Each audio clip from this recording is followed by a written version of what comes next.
Aujourd'hui, j'interroge Pia Roux. Pia, c'est avant tout une amoureuse de la mer, comme moi. Elle a un parcours assez atypique, comme moi. Elle s'est beaucoup cherchée professionnellement, comme moi. Bref, vous l'aurez compris, je me retrouve dans ses questionnements, dans son parcours. Pourtant, son parcours est de prime abord bien différent du mien. Pia débute sa carrière dans la Marine nationale, où elle effectuera 2 volontariats d'1 an chacun. D'abord auprès d'un commissaire à bord d'un navire. Et ici, le commissaire n'est pas celui qui résout un crime, mais celui qui s'occupe de la gestion RH, des ressources humaines, de la logistique à bord du navire, de tous ces sujets un peu support. Et ensuite, elle sera chef de quart durant sa 2e année au sein de la marine. C'est là qu'elle sortira sa guitare sur la passerelle de nuit en sortie de tempête, face à l'Etna en éruption pour chanter avec son matelot. Pas convaincue par l'institution, et je vous invite à écouter l'interview pour découvrir pourquoi, elle rejoint la CMA-CGM, une grande entreprise marseillaise du transport maritime, où elle sera ship planner, un métier plutôt niche, où elle jongle avec les conteneurs entre 2 ports de Méditerranée. Pas convaincue par l'organisation, et encore une fois, je vous invite à écouter pour découvrir pourquoi, elle se dirige vers l'Union fluviale et maritime du port de Marseille, une ultime étape professionnelle dans le monde maritime. Dans cette interview avec Pia, il n'y a pas de langue de bois, pas de politiquement correct. Elle livre son parcours de manière crue, et ce qu'elle en retient. C'est une plongée au cœur de la marine, au cœur du monde du shipping, sans filtre, qui permet de voir l'envers du décor.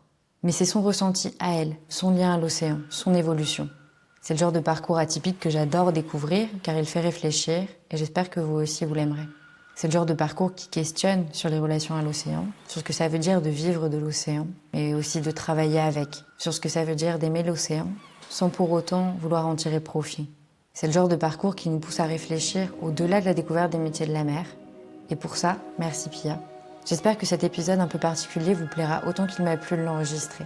Alors bonne écoute.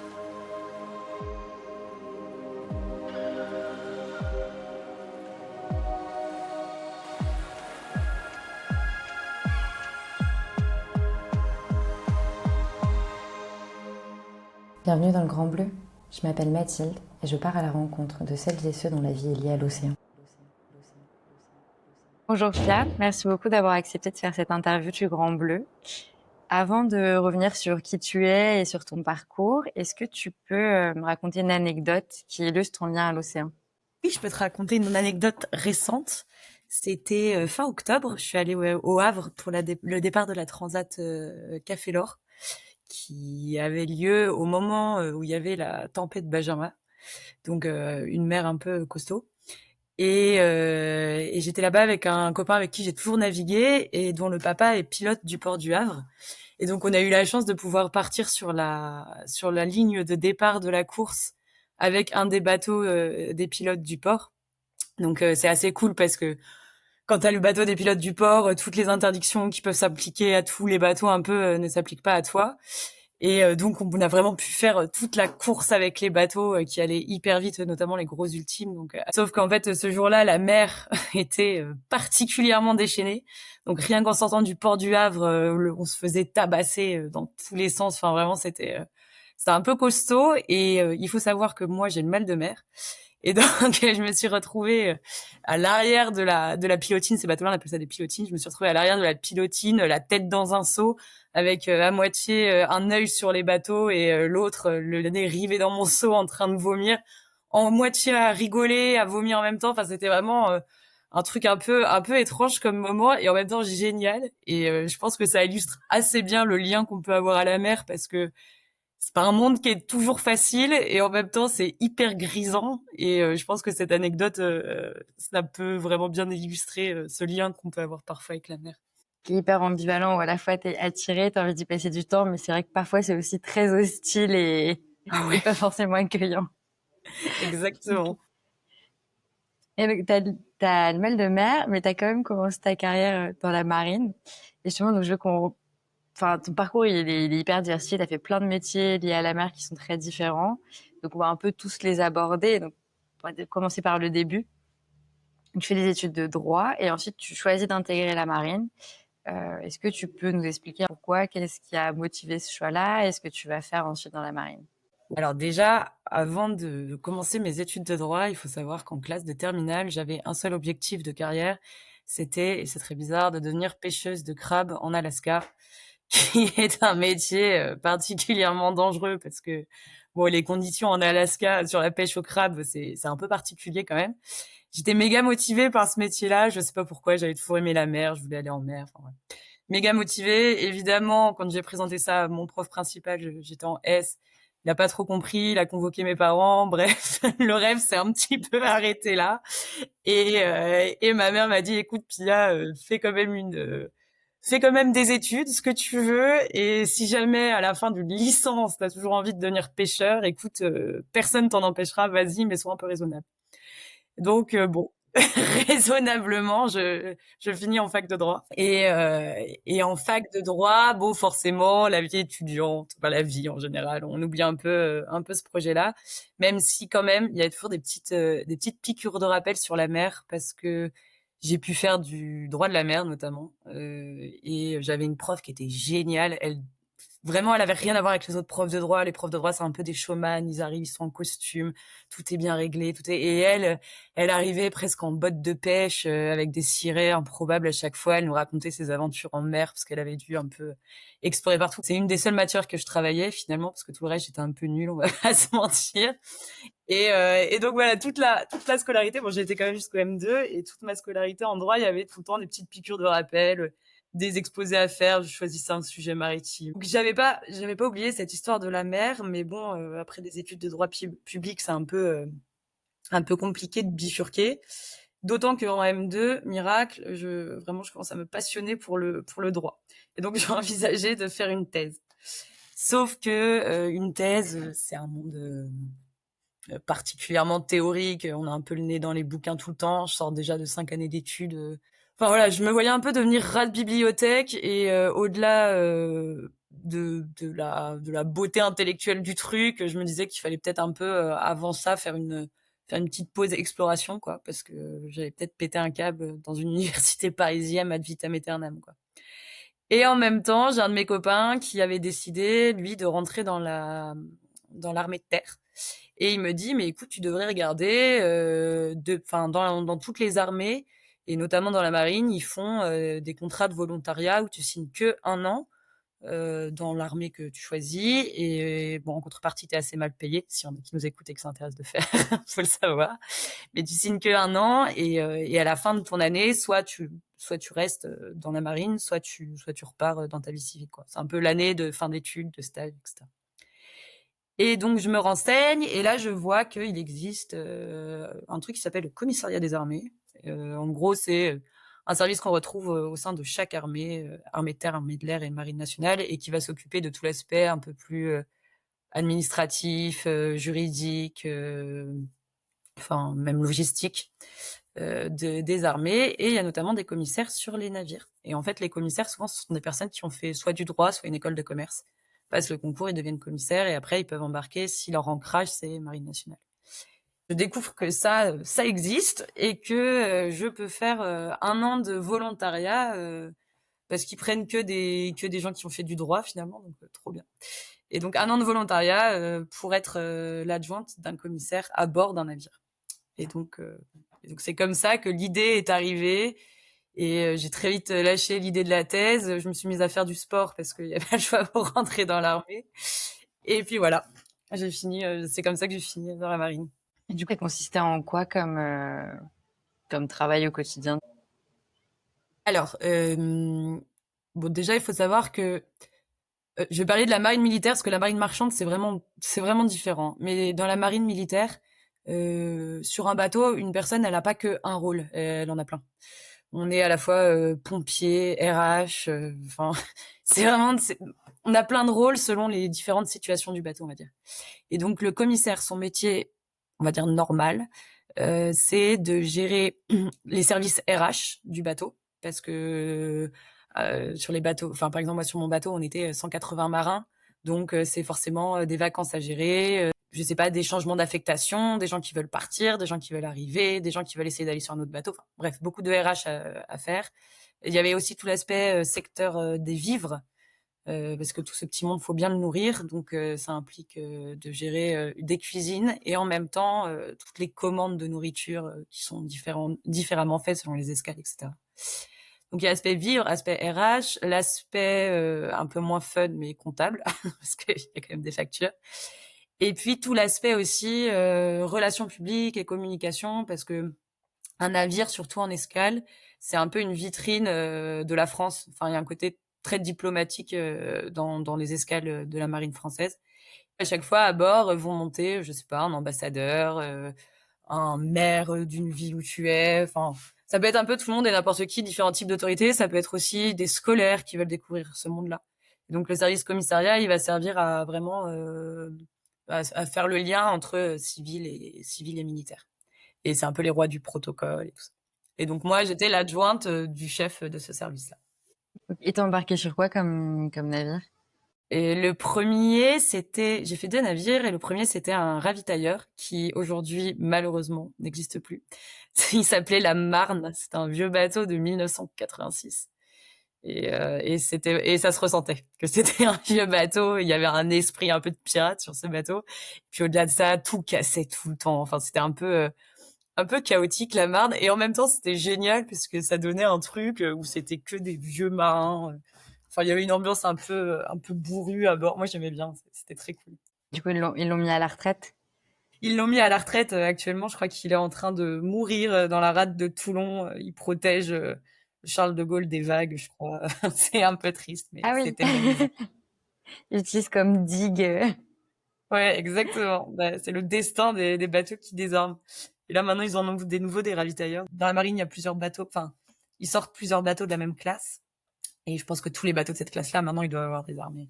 Les ravitailleurs, tu vas ravitailler quel autre type de bâtiment? L'idée du ravitailleur, c'est de pouvoir faire en sorte que tous les navires de guerre, parce que bon, le ravitailleur, on a des armes, mais c'est pas violent comme bateau, c'est de faire en sorte que tous les autres navires de guerre puissent durer à la mer. Et notamment le porte-avions. Le porte-avions, il est à propulsion nucléaire, donc pas besoin de ravitailler en carburant. Mais par contre, à bord, il y a des avions qui, eux, ont besoin de carburant. Il faut pouvoir les ravitailler à la mer. Tu ravitailles des frégates, ouais, enfin tous les types de bateaux de la marine nationale française et je crois de l'OTAN. Normalement, c'est compatible. Et donc à la fois tu ravitailles en carburant, mais tu peux aussi ravitailler en matériel. Par exemple, mais c'est des trucs débiles parfois. Genre, je sais que de temps en temps, pour le moral des marins, j'en sais rien, dans une mission, il y avait plus de bonbons sur un bateau. On leur a ramené des Haribo par paquet de 10, quoi, en passant une palette d'un bateau à un autre. Donc, je suis pas sûre que la marine serait ravie que je raconte cette anecdote. Mais voilà, on ravitaille. Et parfois, ça peut être du matériel parce que je sais pas, il y a quelque chose qui se passe dans un moteur. Mais les Haribo, c'est nettement plus marrant. Tu ravitailles à fond carburant et en même temps vivre et en matériel. Mais c'est un truc un Ok. peu bizarre, hein. Il y a les 2 bateaux qui se mettent à 40 mètres l'un de l'autre, ils avancent de manière parallèle. Et en fait, tu fais passer une corde, enfin un boot entre les 2 bateaux et tu envoies soit une palette sur le boot, soit tu envoies des manches à carburant qui se branchent sur l'autre bateau. Et tu peux rester comme ça des heures en attendant que le ravitaillement soit fait. Ça peut être un peu dangereux quand même. Des souvenirs marquants ou des anecdotes En ravitaillement, non, parce qu'en ouais, ou fait, sur ton année dans la marine, de manière générale. ah ouais, oui, oh oui, il y en a. Même dans les 2 années, mais alors je crois qu'il y a plus d'anecdotes quand j'étais chef de car, parce qu'on passe plus de temps en passerelle quand on est chef de car, vu que le job c'est de conduire le bateau. Donc il y a des moments où on est plus seul, plus dans la nuit. Enfin, c'est plus drôle. Et je me souviens notamment d'un souvenir trop beau, je n'oublierai jamais. On avait pris un peu cher. Mon deuxième bateau est un bateau plus petit, donc dès qu'il y avait de la mer, c'était un peu violent.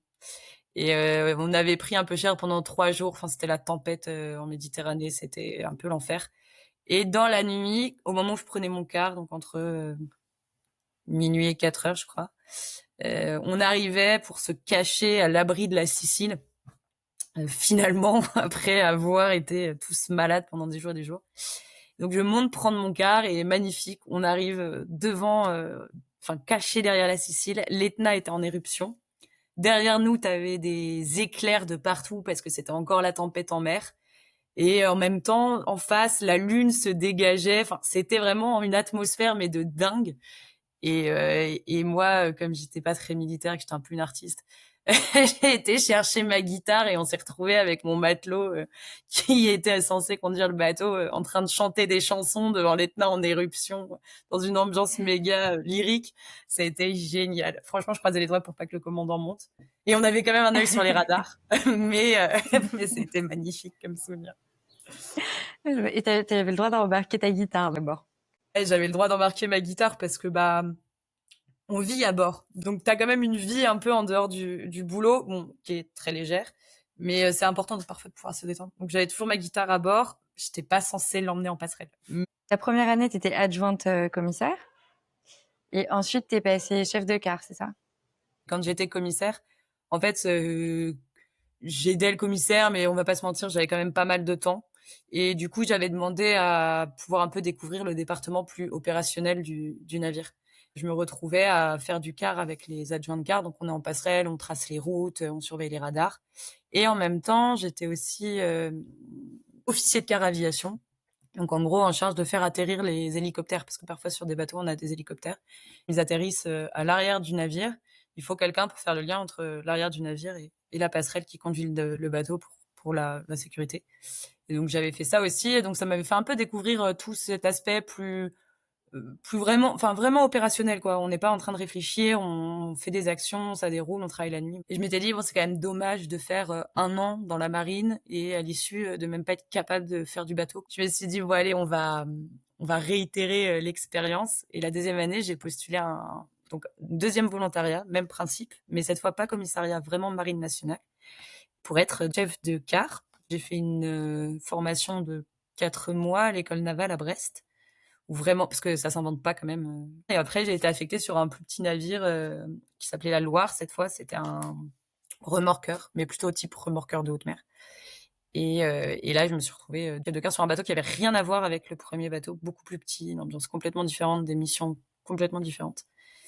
Et chef de car, vraiment, l'idée, c'est de ouais, tu conduis le bateau, quoi. Tu traces tes routes, enfin, tu surveilles les radars, tu fais attention à ce qu'il n'y ait pas d'alarme, tu fais de la veille. Le commandant te donne toujours des ordres à suivre. Parfois, tu es là parce que tu surveilles une zone. Par exemple, j'avais fait une mission Frontex où nous, on était en Adriatique.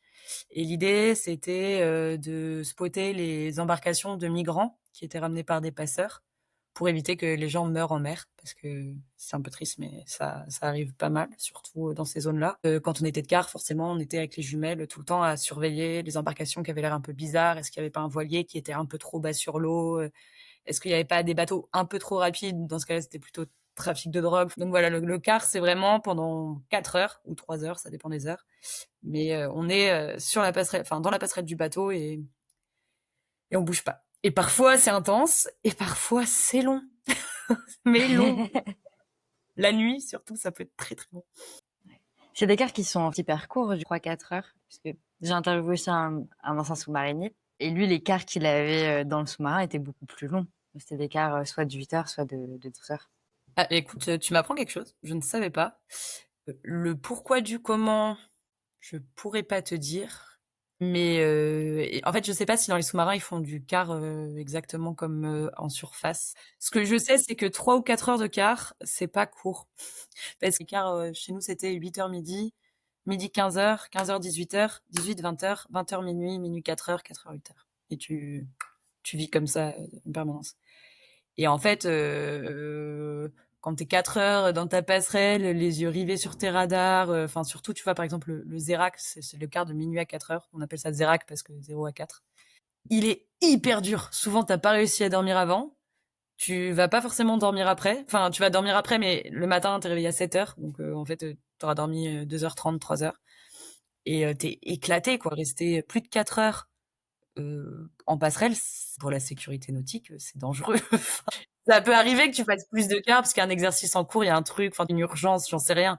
Mais 4 heures de quart, ouais, faut les tenir quand même. C'est intense. En tout cas, il avait ce même truc de l'horaire minuit 4 heures qui était celui où survenait le plus d'accidents, où c'était aussi le plus difficile à tenir.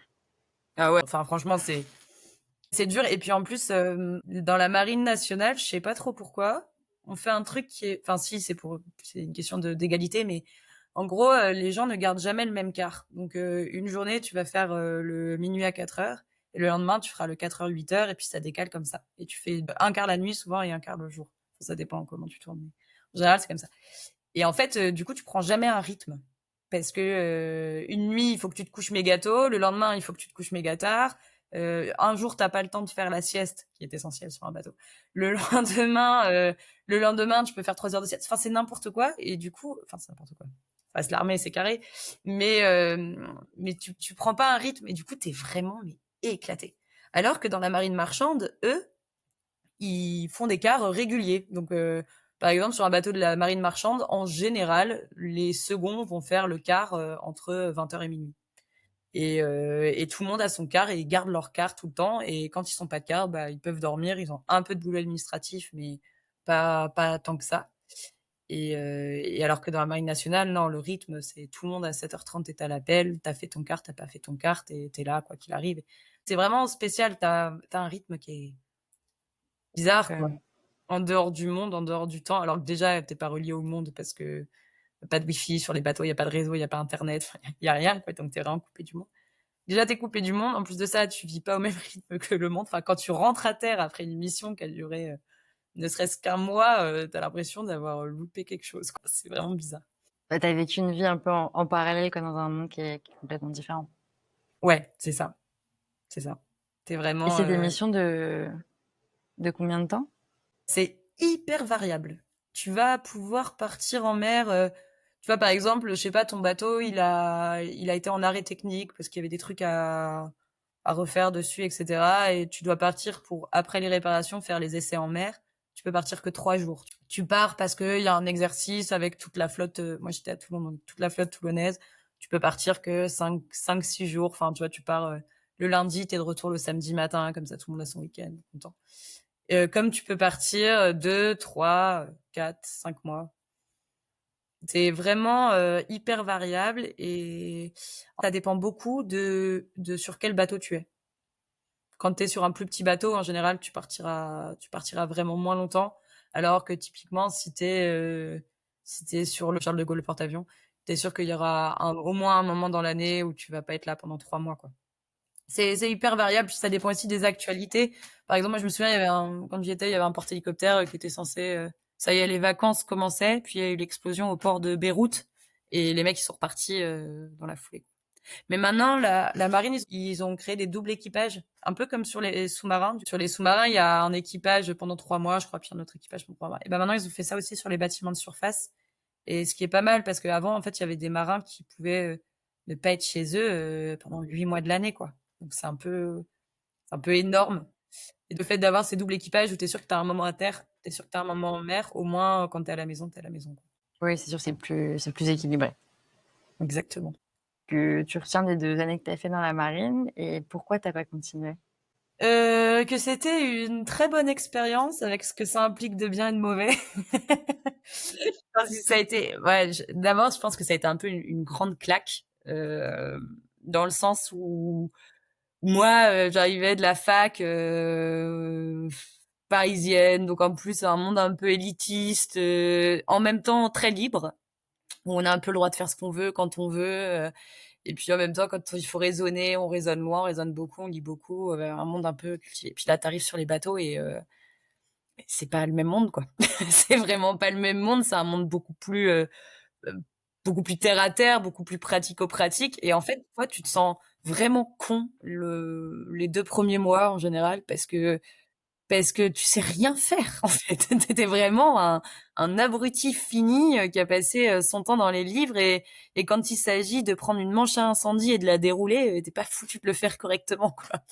C'est un peu une grande claque sur le, écoute, c'est sympa de théoriser, mais en fait, à côté, il y a un vrai monde qui existe et qui est tout aussi vrai que le tien. Donc, en fait, apprendre de ça.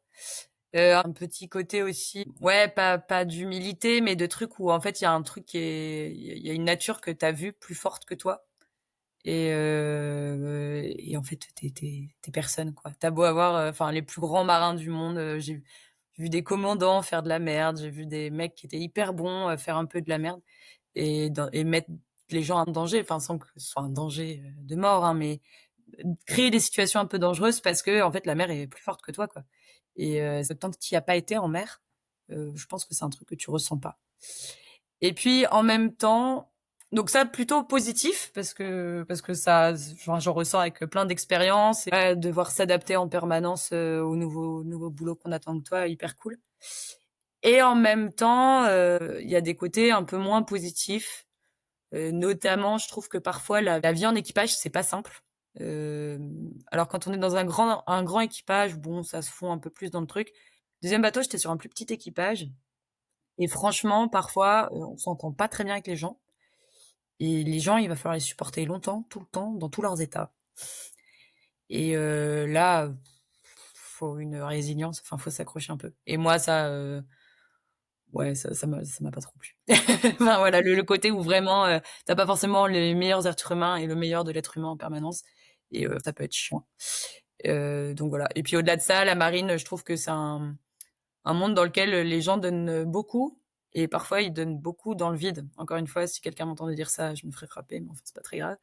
Mais il y a beaucoup de jeunes qui s'engagent en se disant trop bien, je vais faire des missions méga stylées, je vais aller combattre la piraterie, je vais aller, j'en sais rien, sauver des otages, enfin vraiment un truc un peu qu'on leur vend en plus.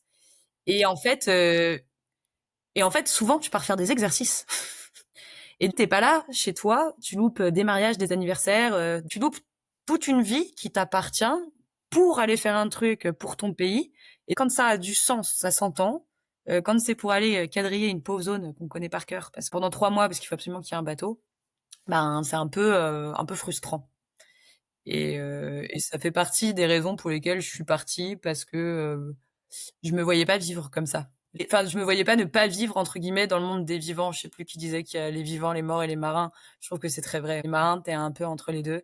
Et moi, je me voyais pas ne pas vivre dans le monde des vivants, quoi. Et donc, c'est pour ça que je me suis dit, ok, c'était sympa, et c'était hyper beau, et j'ai plein de belles images en tête, plein de gens géniaux que j'ai rencontrés, avec qui je suis toujours encore amie aujourd'hui. Et c'était une belle expérience, mais vraiment pas fait pour moi sur le long terme, quoi. Et je suis ravie d'être partie.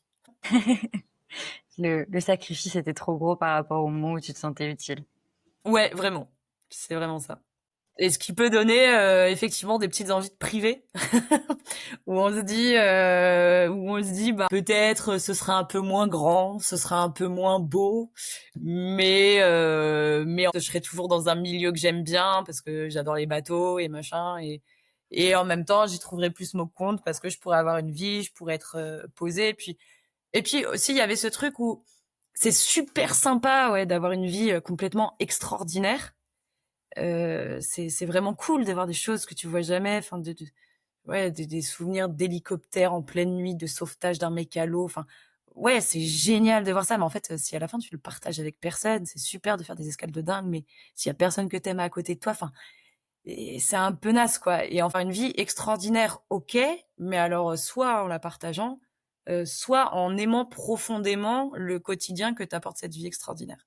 Et partager, ben c'est pas le cas. Et aimer profondément le quotidien que m'apporte cette vie extraordinaire, c'était pas le cas non plus. Moi, naviguer, ça me faisait marrer, mais ça me faisait marrer. L'armée, ça c'est pas une vocation chez moi. Je voulais juste aller en mer, quoi.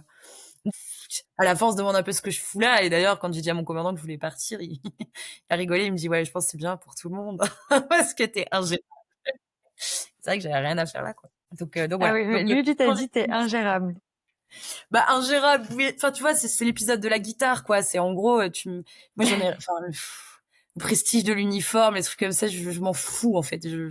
Ouais, non, pour moi tout ça c'est un peu ridicule, quoi. Il avait des attitudes militaires que forcément moi je n'avais pas, quoi, et que j'avais aucunement l'intention d'avoir. Et en plus de ça, comme j'étais pas engagée pour 20 ans, si tu veux, la menace de l'armée, enfin la pression que peut avoir l'armée sur toi, si jamais t'as l'intention de rester longtemps, bah moi je l'avais pas non plus, quoi. Donc bon, C'est c'était, l'électron libre du bateau. ouais, c'est ça. Mais ce qui donnait un statut hyper cool. Tu pouvais être pote avec tout le monde. Enfin, c'était sympa. Et donc, ces envies de privé, ça t'a poussé à rejoindre la CMA CGM. Ouais, parce que quand même, bon, au milieu de tout ça, les bateaux, la mer, voilà, c'est indéniable, c'est un truc c'est une passion, quoi. Je peux rester des heures à regarder les bateaux passer. Enfin, c'est assez terrible. Et la CMA, c'est quand même enfin, ça doit être le plus gros employeur de Marseille. Donc, en général, quand tu veux travailler dans le sud, dans le transport maritime, la CMA, c'est quand même une porte un peu royale. Je suis entrée là-bas, après la marine. Un choc total de culture. C'était très marrant. Cela dit, la CMA, vu comment les gens sont habillés, on peut aussi considérer qu'il y a un uniforme, mais vraiment, on passe d'une culture de la lenteur administrative et à un truc où tout va super vite. C'est une boule d'énergie, la CMA, c'est méga international. Alors, dans la marine, quand il fallait parler anglais, je cherchais le mec du bord qui parlait anglais. Et là, tu te poses pas la question. T'es dans une équipe. Moi, je me souviens, dans mon équipe, on était 20. Il y avait peut-être, enfin, une vingtaine. Il y avait une dizaine de nationalités, quoi. Donc, ouais, c'est un peu un tourbillon, la CMA. Et c'est assez formateur. J'ai fait 2 boulots. Bon, le premier, c'était, en gros, je suis rentrée grâce à l'alternance, parce qu'à la CMA, ils appellent ça la CMA-CGM Academy. C'est leur propre organisme de formation. Je suis rentrée là-dedans en faisant ce programme. On avait, c'est un peu comme un gratuit de programme, quoi. T'as une semaine de cours par mois, et puis après, pendant une semaine, t'es dans les services. Et comme moi, j'arrivais des bateaux, ils m'ont pas mis dans les services un peu plus commerciaux, quoi. Ils m'ont mis à la direction des opérations. C'est un organe à la CMA qui est un peu en surveillance de toutes les lignes de la CMA, et enfin, tu regardes où est-ce qu'il y a le plus de flux, comment replacer les flux, comment être le plus efficace. Mais bon, ça, j'ai pas fait ça très longtemps. Le truc que j'ai le plus fait, c'est après cette année d'alternance, j'ai été ship planner, qui est un métier qui, je pense, n'existe que dans les boîtes de porte-conteneurs. Enfin, ça n'existe nulle part ailleurs. Et là, en gros, le boulot, c'est de faire le plan de chargement des navires. Donc, tu reçois des listes de chargement et tu dois placer les conteneurs de manière correcte dans le navire, à la fois en prenant en compte la stabilité, parce que il y a plein de forces qui s'exercent sur un bateau. Et bon, bien que le bateau ne coule pas, les conteneurs ont vite fait couler, eux. Donc, il faut faire un peu attention. Et puis, en plus de ça, tu vas avoir des contraintes qui peuvent exister, notamment en raison de la marchandise que tu transportes. Donc, typiquement, tu transportes parfois des matières dangereuses qui sont potentiellement explosives.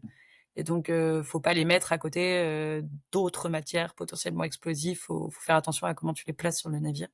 Et puis, tu as aussi toutes les contraintes là, un peu plus logistiques, on va dire, où tu es vraiment, OK, quel port je vais faire en premier, combien de conteneurs je vais charger dans tel port, quel type de conteneur ça va être dans tel port. Donc, est-ce que j'ai besoin de garder des espaces avec des prises pour brancher les conteneurs réfrigérés? Enfin, faut bien connaître les ports dans lesquels tu vas faire escale, parce que sinon, en fait, t'es vite perdu.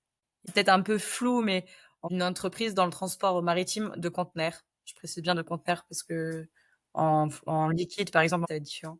Mais dans le transport de conteneurs, le transport s'organise en ligne maritime. Comme on a une ligne SNCF qui va faire Paris-Marseille, il y a une ligne maritime qui va faire Le Havre-Shanghai.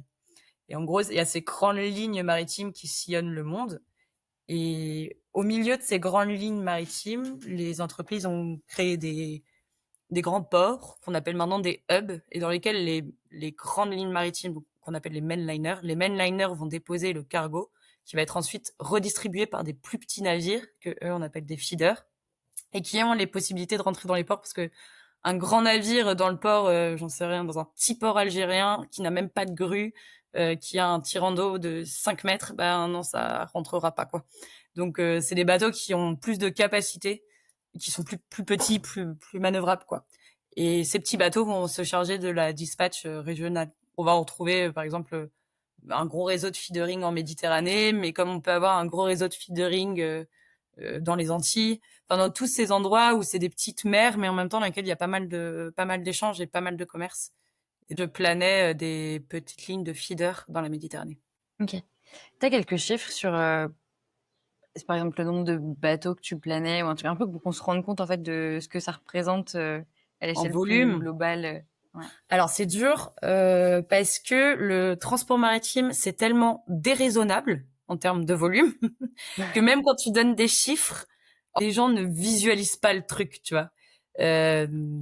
Par exemple, les plus gros, je te parle des plus gros porte-containers, donc ce qu'on appelle un mainliner, ça va transporter jusqu'à 24 000 EVP, équivalent 20 pieds, donc 24 000 conteneurs 20 pieds. Ça veut pas dire qu'il y a forcément 24 000 conteneurs à bord, mais ça a une capacité de 24 000 conteneurs 20 pieds. C'est énorme, mais tu dis 24 000 et ok, ça te dit rien. Si tu compares avec un train de marchandises, que ça, pour le coup, tout le monde a toujours vu, c'est seulement 50 conteneurs, un train de marchandises. 24 000 conteneurs, ça veut dire 24 000 camions pour les transporter. En gros, on cherche une ville de 24 000 habitants en France. Parce que Rodez, dans l'Aveyron, tu vois, doit y avoir à peu près 24 000 habitants. C'est comme si les 24 000 habitants de Rodez, ils prenaient tous un camion et puis ils se mettaient à mettre des conteneurs dessus et ils faisaient des petits tours de la France. Donc, quand tu rapportes comme ça, c'est vrai que c'est vraiment un peu plus énorme, mais sinon les chiffres sont un peu gros. Après, au sein de la CMA, je crois, en tout cas quand j'y étais, parce que ça va vite, donc ça a pu changer, qu'on avait à peu près sur toute la compagnie environ 600 navires, un peu moins peut-être. Moi, dans mon service, donc on était une vingtaine de planeurs, on gérait un peu moins de 100 navires, et ça dépendait des lignes que tu avais, mais on avait tous 2 à 4 lignes chacun, ce qui correspondait à, je sais pas, 6 à 10, 12 navires chacun. Et là, quand tu as 12 navires, c'est assez énorme parce que le problème des feeders, c'est que ils vont avoir donc des petites lignes, des petits navires, donc des petites lignes. Et ces petites lignes, elles vont faire beaucoup d'escales très rapprochées. Donc, par exemple, moi, j'avais une ligne qui faisait Turquie, Liban, Égypte, et elle remontait par l'Espagne, l'Italie, et elle repartait. Mais sauf qu'en Turquie, je faisais pas un port, je faisais 4 ports turcs. Les 4 ports turcs, ils sont à côté. Donc, entre chaque port, j'ai maximum, en allant très lentement, 4 heures de navigation. Je sais que quand j'arrive dans la zone turque, 24 heures avant d'arriver dans la zone turque, je vais recevoir le plan de chargement du premier port. 24 heures avant d'arriver au deuxième port, je vais recevoir le plan de chargement du deuxième port, etc. Sauf qu'en fait, mon bateau, il n'est plein qu'à la sortie de la Turquie. C'est comme ça que ma ligne, elle est faite. Et donc, quand je fais mon plan pour le premier port, il faut que j'envisage déjà le plan du deuxième port, troisième et quatrième port. Et c'est des plans que tu fais ensemble, chacun à la suite, mais ensemble. Et quand tu fais ça, bah, en gros, tu arrives en Turquie, tu as un bateau, ok, tu dois faire 4 plans dans ta journée, mais tu as 8 bateaux, bah, tu dois faire 12 plans dans ta journée. Et faire un plan, ça peut être très long. Tu peux pas anticiper plus en fait les plans parce que ça dépend de ce que t'envoies le port 24 heures avant l'arrivée du bateau. Ouais, alors en fait, c'est pas le port, c'est les agents de ton entreprise. La CMA, c'est une boîte qui est assez grande, donc en gros, je crois que c'est à peu près 180, allez, moins de 180, 175, on va dire, pays du monde, elle a des agences CMA, CGM. Ces agents-là, c'est eux qui vont gérer la relation avec nos clients. Et, les agents, ils ont la liste définitive de ce qui va embarquer sur ton bateau, 48 à 24 heures avant, selon les lignes. Et donc, en gros, tu peux pas plus anticiper que ça. Et même à la fin, quand tu as ta liste, tu es sûr que la liste finale ne correspondra pas. Et donc, en gros, toi, tu fais un plan, tu l'envoies au bateau pour que le bateau te dise, OK, moi, niveau stabilité, sécurité du navire et tout, on est tout bon. Tu l'envoies ensuite au terminal qui, lui, vérifie que selon la manière dont les conteneurs sont placés sur son yard, ça va le faire, les opérations ne vont pas prendre assez de temps. Là, tu reçois le plan du terminal, qui souvent est une merde finie en termes de stabilité du navire. Donc, il faut que tu refasses ton plan, tu le renvoies au terminal et tu joues comme ça jusqu'à ce que tout le monde soit d'accord. Puis ensuite, ils chargent le navire, les opérations ont vraiment lieu. Là, t'as un pas d'emmerde, mais bon, je te les passe. Et ensuite, à la fin, on te renvoie un plan de départ qui parfois n'a absolument rien à voir avec le plan que tu leur avais envoyé à la base. Parce que les conteneurs ont changé, parce que finalement, on a embarqué 3 conteneurs de plus, 4 conteneurs de moins. Il y avait un truc qui était censé être oversize, il est pas venu. Enfin, bref, tu vois, les changements dus aux opérations, quoi. Tu passes ton temps comme ça à faire, à défaire, à refaire, à machin. Et c'est à la fois très frustrant parce que c'est un peu agaçant de travailler dans le vide et en même temps hyper challengeant parce que ça va très très vite. Les deadlines que t'as, c'est pas à 24 heures, c'est à 30 minutes, quoi. Faut que ça aille vite parce que si ton bateau, il attend en opération, tu perds de l'argent, la boîte est pas contente, tu finis chez ton chef, enfin bon, bref, un petit stress. Si tu tires sur la corde en permanence et il faut y aller, faut envoyer, faut planer un peu à la chaîne, quoi. Et quand t'as 12 navires d'un coup, ça peut être très très intense. Après, moi, j'avais autant de navires parce que j'avais des petits bateaux, donc les plans prennent moins de temps. les mecs qui ont des plus grands, je dis les mecs parce que souvent c'est des gars qui font ce métier, mais les gars qui avaient des plus grands navires, ils ont moins de navires et ils peuvent mettre 4 heures à faire un plan, donc tout est un peu plus anticipé, quoi. C'est quoi le plus gros défi logistique que tu as eu à gérer? Pouah, c'est dur. Je sais pas parce que il y a jamais eu de danger de mort, tu vois. Je sais, il y a pas, tu vois ce que je veux dire, il y a pas, c'est pas des énormes défis, mais en fait, ton quotidien est un enchaînement de problèmes à régler. Je me souviens par exemple d'un jour, parce qu'évidemment avec ce boulot-là, tu travailles la nuit et tu travailles le week-end. Je me souviens d'un jour où c'était un samedi, il était 21h, j'avais l'anniversaire d'une copine. Donc j'étais en terrasse avec mon ordinateur et mon téléphone. Tous mes potes m'ont connue comme ça pendant un petit moment. Et là, un commandant de navire m'appelle. Il devait recevoir du bunker du carburant dans un port égyptien. Et il m'appelle, il me dit oui, la barge pour nous ravitailler n'est pas là. Moi, si je reçois pas ce carburant, il était en situation d'urgence. Mon bateau là, il s'éteint. Il y a tout qui s'éteint. Je suis en blackout total. Donc en fait, il me faut du carburant. J'ai 2 heures. Et moi, je comprends pas. Je reçois ça. Je dis ok, bon, je vais checker. Je reçois ça. Je suis là, mais c'était prévu que le mec vienne, qu'est-ce qui se passe? Évidemment, le département du carburant, bah, ils sont pas d'astreinte le week-end. J'appelle mon agent, il était génial. Avec les Égyptiens, on s'engueulait toujours beaucoup, c'était notre manière de travailler, mais il était génial. Et il me dit, oui, mais Pia, tu sais bien qu'on est nuls, pourquoi tu nous fais faire des opérations comme ça? On est nuls, la barge, elle est bloquée, je sais pas ce qui se passe, je peux pas t'aider. Enfin, bon, bref. Et toi, t'es là à 21h, t'es un peu bourré, tu as autre chose à foutre que de t'occuper de ton bunker à Port Saïd. Bon, bref. Et là, je me suis souvenu que j'avais une amie qui connaissait un mec qui travaillait au département bunker. J'appelle ma pote qui était en vacances en Asie, je crois. Elle me donne le numéro de son pote qui était en vacances en Suisse. J'appelle, donc tu vois, les numéros de téléphone qui s'échangent dans un truc mondial rétréci, quoi. Je finis par avoir le pote de Suisse qui me dit, ah, mais attends, ça tombe bien, c'est un client que je connais, laisse-moi faire. Je me suis retrouvée à 22h, terrasse de bar, dans un call avec ce type en Suisse, ce mec en Égypte et la société de bunkering en Égypte aussi, qui comprenait pas pourquoi il n'avait pas le droit de rentrer dans le port. Enfin bon, bref, après tout s'être engueulé joyeusement, à 23h, juste pile à l'heure, le bateau a pu être ravitaillé et ils avaient juste perdu un pauvre document qui leur autorisait l'entrée dans le port. Tu vois. Et toi, en fait, tu vois, ce boulot, c'est vraiment ça. Tu mets tout le monde en contact et on y va, les gars. Qui a merdé? En fait, c'est assez à l'image du transport maritime, ce call avec des gens dans chaque coin du Oui. monde et finalement, t'as toujours du tout, c'est un peu... Ouais, c'est complètement à l'image du transport maritime, tu vois. Et c'est pour ça que je te dis, c'est drôle parce que t'as ce côté méga interculturel. Et là, c'est bien, on retrouve cet aspect un peu mer d'échange, tu vois, enfin la mer qui relie les peuples. Moi, ça, j'aimais bien parce que enfin, tu vois, tu bossais avec des Turcs, des Libanais, des Égyptiens, des Algériens. C'est pas du tout la même manière de travailler. Et ça, c'est hyper cool culturellement. T'as aussi des trucs un peu lunaires où tu vas connaître tous les jours fériés de Turquie, tu vas connaître tous les jours fériés d'un pays, tu vas être au courant quand il y a une grève au fin fond d'un port que personne ne connaît parce que en fait ça impacte toi ton boulot tous les jours. Même les commandants des navires avec qui on est pas mal en contact, ils sont jamais français, souvent ils étaient ukrainiens.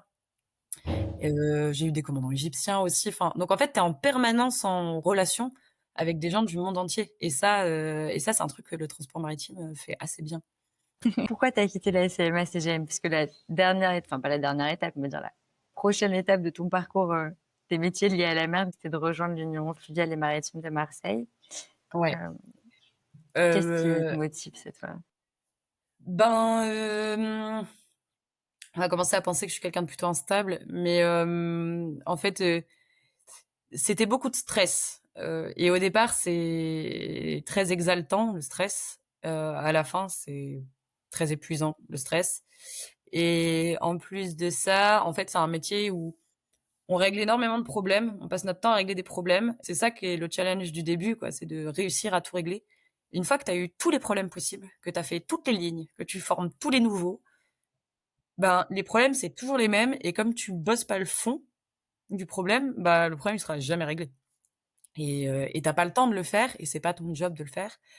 Et voilà. En fait, il y avait un peu ce truc où, bon, déjà, moralement, c'était dur parce que le stress, j'avais de plus en plus de mal à le gérer, bizarrement d'ailleurs, parce que normalement, plus t'en as, plus tu apprends. Mais là, moi, je sais pas, j'étais et deuxièmement, ce côté un peu frustré, du boulot et puis je commençais à ressentir ce truc où bon, j'ai fait des études, où on était plutôt dans un raisonnement, intellectuel, tu vois?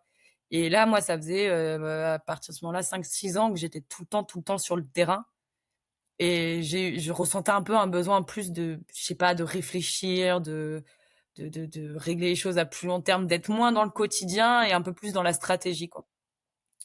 Et c'est ce qui m'a fait, quitter la CMA et en même temps, j'ai eu cette opportunité à l'Union maritime et fluviale de Marseille. L'Union maritime et fluviale de Marseille, c'est un, j'aime pas dire un syndicat parce que quand on dit syndicat, on voit les gens dans la rue en mode CGT, gilets jaunes, pas content, pas content, pas content. Et c'est pas trop ce que sont les unions maritimes. Enfin, les unions maritimes, il y en a dans toute la France. Dès qu'il y a un grand port maritime national, il y a une union maritime. Et les unions maritimes, ça va être un peu le contre-pouvoir du port. C'est une union, une fédération qui va rassembler tous les métiers du maritime qui travaillent sur le port, donc en l'occurrence sur le port de Marseille, et qui vont faire en sorte de créer une communauté portuaire et de défendre les intérêts de ses adhérents lorsqu'il est en désaccord soit avec l'État, soit avec la région, soit avec le département, soit avec le port lui-même. Et on me proposait un job de chargé de mission là-bas pour m'occuper des associations qui concernaient les agents maritimes et les armateurs maritimes, qui est deux métiers que je connaissais bien puisque CMA et tu bosses tout le temps avec des agents. Et je me suis dit que ça me permettrait d'avoir un aspect un peu plus global, alors plus local, mais bizarrement plus global parce que tu es au contact de plus de métiers, tu fais un truc un peu plus couteau suisse. Enfin, tes missions, elles sont hyper différentes. Et voilà, je me suis dit que ça pouvait être une occasion de vraiment voir un autre aspect du transport maritime. Et puis il y avait un peu aussi ce truc de, je crois que malgré le fait que j'aime passionnément la mer, j'aime pas bosser dans le monde maritime. On donne un peu une dernière chance avec ça, on va voir. Et ça n'a pas marché. Et pourquoi ça n'a pas marché? Alors, tu me dis, tu as fait 3 types de structures hyper différentes qui sont liées au monde maritime. Ça a changé ton envie de vivre de la mer. Et puis, tu t'es pas dit non plus, je repars faire pêcheuse de crabe en Alaska, finalement. Non. En fait, je pense, en tout cas pour ce qui est du transport maritime, pas la marine, parce que là, t'es vraiment en mer, donc je peux pas dire ça de la marine. Mais je pense que dans le transport maritime et dans beaucoup d'autres aspects que tu vas pouvoir avoir dans le monde maritime, je suis pas sûre que me faire taper, que les gens aiment passionnément la mer. Je crois que les gens aiment passionnément le business. Et en fait, tu vois, c'est comme quelqu'un qui est RH. Il peut être RH à la CMA-CGM pour le maritime, comme il va pouvoir être RH dans une boîte qui vend des clims, comme il va pouvoir être RH dans une... Enfin, tu sais, j'ai l'impression que tout le monde fait un peu ce métier où, bon, t'as des gens qui ont la passion de la mer, mais au-delà de ça, ils aiment vraiment l'aspect business, quoi. Et il y a vraiment cet aspect où on va créer une entreprise, il faut que ça aille vite, quand toi t'aimes la mer, mais pour le côté un peu plus lyrique du délire, tu t'y retrouves pas. Et t'as beau aimer quelque chose passionnément. D'ailleurs, souvent quand on est petite, enfin même pas petit, quand t'es au lycée, quand tu cherches un métier, on te demande qu'est-ce que tu veux faire dans la vie. Quand tu réponds je sais pas, on te répond bah qu'est-ce que tu aimes. Et là, bon, t'aimes toujours un peu quelque chose, même si c'est pas passionné. Et en fait, moi, je trouve que c'est complètement con comme manière d'envisager les choses. Enfin, pardon pour tous ces profs qui m'ont posé cette question un jour, mais en fait, parfois, je crois que ce que tu aimes ne signifie pas que tu dois en faire ta vie. Dans le sens où le monde du maritime, c'est avant tout un quotidien. Et le travail, c'est avant tout un quotidien. C'est qu'est-ce que tu vas faire en arrivant au boulot le matin, dans quel type de structure tu vas travailler. Est-ce qu'il y a des réunions? Est-ce que tu dois faire des PowerPoint? Est-ce que tu te cognes des gens avec qui t'as pas envie de parler? Enfin, c'est vraiment à quoi ça ressemble ta vie quotidienne. Et en ça, quand tu te retrouves pas dans ton quotidien, ben, t'es très vite très malheureux dans ta vie. Et t'as beau travailler au bord de la mer, sur la mer, avec les bateaux, sans les bateaux, machin. Ben, en fait, t'aimes toujours pas te lever le matin, parce que ça n'a aucun sens de se lever le matin pour faire quelque chose qu'on n'aime pas, quoi. Et moi, c'est un peu ça qui m'est arrivé en me disant, mais, bah, est-ce que t'aimes la mer? Oui, de toute évidence, j'y passe ma vie à la mer. Enfin, j'ai la chance d'habiter juste à côté de la plage, donc, je fais de la plongée, je fais de l'apnée, je fais de la voile. Dès que j'ai un coup de mou, je vais me baigner, je mets la tête sous l'eau, je suis contente de voir les poissons. J'ai un pote, c'est un poulpe. Je veux dire, c'est trop bien, mais ça c'est ma vie perso. Mais dans ma vie quotidienne de boulot, bah la mer, je la voyais même pas, en fait. Tout cet aspect-là de la mer qui me plaît et que j'aime, je la voyais pas parce qu'elle est happée dans un quotidien de PowerPoint, de pause café et de conneries à gérer qui ne m'intéressent mais absolument pas, quoi. Et donc, quand je me suis rendu compte de ça, je me suis dit: «Mais ça n'a aucun sens ce que tu es en train de faire. C'est super, c'est génial, mais enfin, pourquoi tu t'emmerdes? Tu as jamais voulu faire ça de ta vie, animer des réunions, mettre en relation des entreprises, organiser des événements, remplir des bateaux». Et je suis contente d'avoir bossé dans le maritime parce que je crois que j'aurais jamais aussi bien connu la mer sans ça. Enfin, en tout cas, tout le monde qu'il y a tout autour. Et ça, c'est vraiment cool parce que, par exemple, aujourd'hui, si je regarde le plan d'eau, je sais lire ce qui s'y passe. Je sais différencier les bateaux, je comprends la météo. J'ai rien, enfin, en fait, la mer, c'est devenu un peu la maison, quoi. Tu rentres chez toi, il y a une odeur particulière, le sourire de ta mère. Ben là, c'est pareil. J'arrive là-bas, il y a une odeur particulière, des mouvements que je reconnais, des métiers que je connais aussi, des gens avec qui je peux parler. Je suis hyper contente d'avoir connu la mer, mais moi, j'appartiens pas à ces gens-là. Moi, je crois que j'étais une rêveuse de la mer, quoi, pas une professionnelle de la mer. Oui, en fait, tu as découvert qu'il y avait plusieurs liens différents à la mer, que toi, c'était plutôt un lien effectivement intime, et que tu en as qui ont un lien hyper économique, donc transport Ouais. maritime. Tu vas avoir un lien très politique ou géopolitique qui est plus la marine, etc. Et qui est aussi hyper différent en fonction des structures et des personnes. Ouais, c'est exactement ça. Et tu vois, autant et ça apporte un peu la confusion parce que moi, tous ces aspects-là m'intéressent. Tu vois, même par exemple, je suis pas du tout scientifique dans l'âme, mais si quelqu'un commence à me parler de biologie marine, ça va m'intéresser. Je peux regarder des heures des reportages sur les cachalots. Enfin, c'est même l'aspect géopolitique en droit maritime, c'est passionnant. La question des frontières maritimes, la question des batailles pour les ressources maritimes. Enfin, tout ça, c'est vraiment, vraiment passionnant. J'aime bien en parler, j'aime bien lire des choses dessus, mais encore une fois, le quotidien du truc, ben, je suis pas sûre que ça m'intéresserait. Et en fait, ouais, c'est un peu le chemin professionnel, tu vois, tu commences avec qu'est-ce que t'aimes et tu finis avec tu veux faire quoi dans ta journée.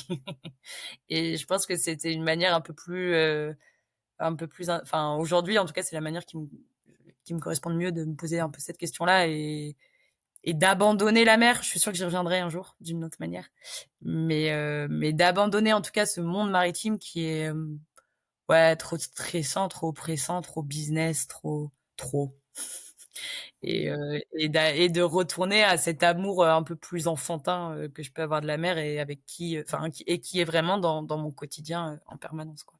Et alors aujourd'hui, quel est le compromis que tu as trouvé et que tu as choisi?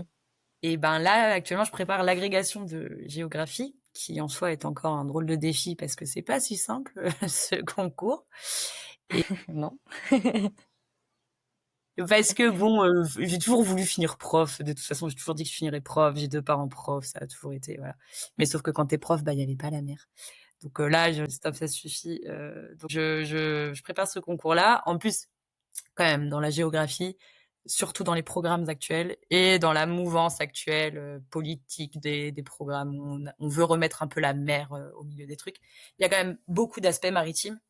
Et là, dans la préparation du concours, je le vois et quand je vois quel type de programme ont les gamins, enfin que ce soit au collège ou au lycée, t'es sur pas mal de trucs en lien avec la mer. Donc en fait, c'est quand même cool et je me dis même le jour où je donne cours, c'est sympa de pouvoir donner un aspect un peu plus pratique aux élèves, quoi, d'expliquer que c'est un vrai monde dans lequel potentiellement il y a du boulot, beaucoup de boulot d'ailleurs, et dans lequel, même si moi je me suis pas retrouvée, franchement, je trouve que c'est un monde qui est extraordinaire et plein d'opportunités à tous les niveaux pour toute personne que ça intéresserait de faire.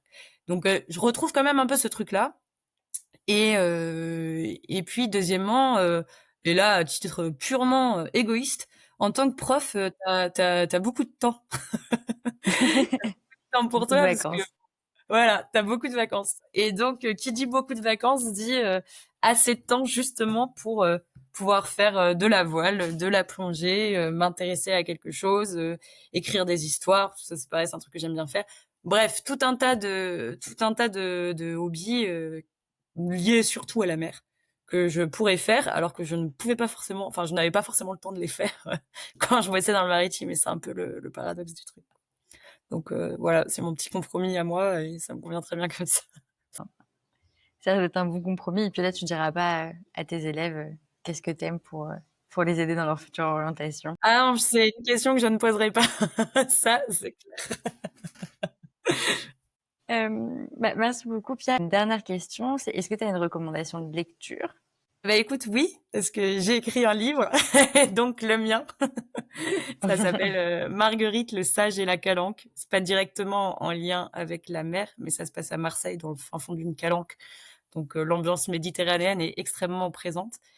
Et c'est l'histoire d'une copine à moi qui s'appelle Marguerite et qui est justement un peu perdue dans sa vie aussi bien professionnelle que personnelle et qui va rencontrer un vieux pêcheur marseillais, Claudio.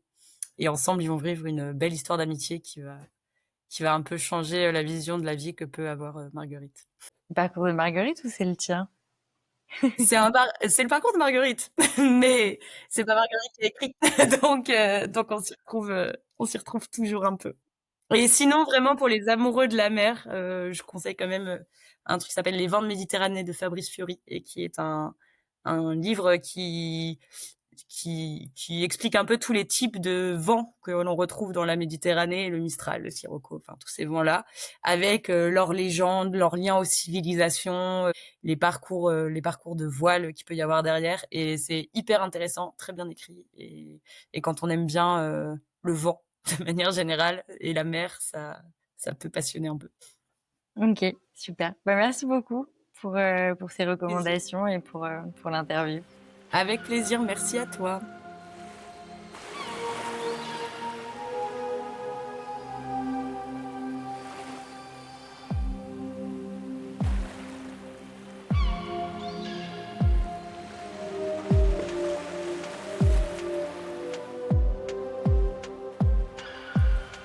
Merci d'avoir écouté Le Grand Bleu, le podcast qui interroge les liens entre humains et océans.